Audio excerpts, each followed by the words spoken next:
What's up guys, this is Rudy from Pro Civic, and in this video we're going to show you how to install some camber adjusting bolts on our 9th Gen Civic project car. Now we do have some coilovers installed on this, and it does have a camber adjusting upper mount or plate, but we wanted to add some fine tunability to the camber. So even though we could already adjust the camber settings on this, it's somewhat of a coarse adjustment, so adding a set of camber bolts to either factory suspension, something that's been lowered on lowering springs or lowered on coilovers, is going to be a good upgrade. So let's go ahead and walk you through the process of installing these so you can take this over to your alignment shop and get it all dialed in. The first thing you're going to want to do is remove the upper strut bolt. You do not want to loosen the bottom one just yet, even if you have two camber adjusting bolts you're going to be installing on either side.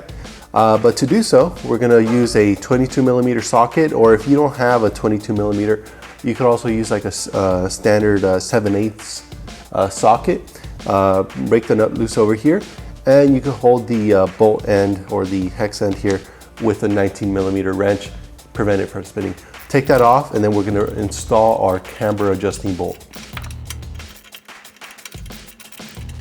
Now that we've removed our factory spindle bolt, we're going to install these Ingalls pieces.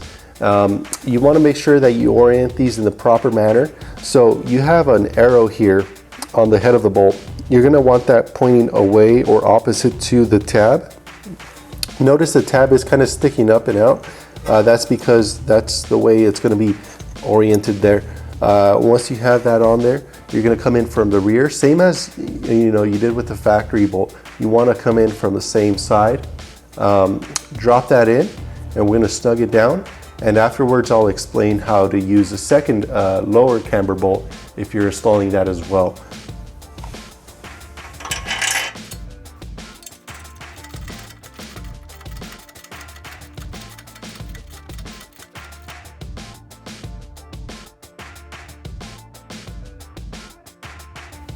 Now that we have our upper bolt installed and snugged up, if you're going to go with the option of installing two camber bolts on either side of the vehicle, giving you maximum adjustability, you do want to torque this down to about 20 to 40 foot-pounds, just to keep everything in place. You're going to remove the lower bolt and reinstall your Ingalls hardware. Now, you notice that for the top bolt here, we had the tab pointing out, and with the arrow of the bolt head pointing in towards the engine, you're going to turn that around, complete opposite of what you did for the top. You're going to do that to the bottom bolt. So that'll give you maximum adjustability, installing a total of 4 bolts on your vehicle. But for our purposes, we didn't need too much adjustment, so we're just going to install one on top on either side. Once we have this installed, we are going to torque these down to about 125 foot-pounds. That's a rated specification from Ingalls. Take that over to the alignment shop and have them dial it in.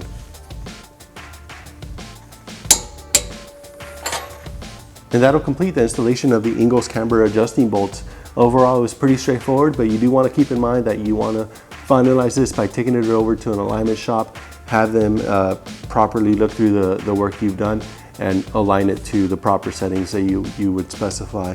Beyond that, you're pretty much ready to roll. Make sure to check out our other videos and our unboxing video for this, where we talk a little bit more in detail about some of the benefits. And make sure to subscribe to our channel. Leave any questions or comments down below.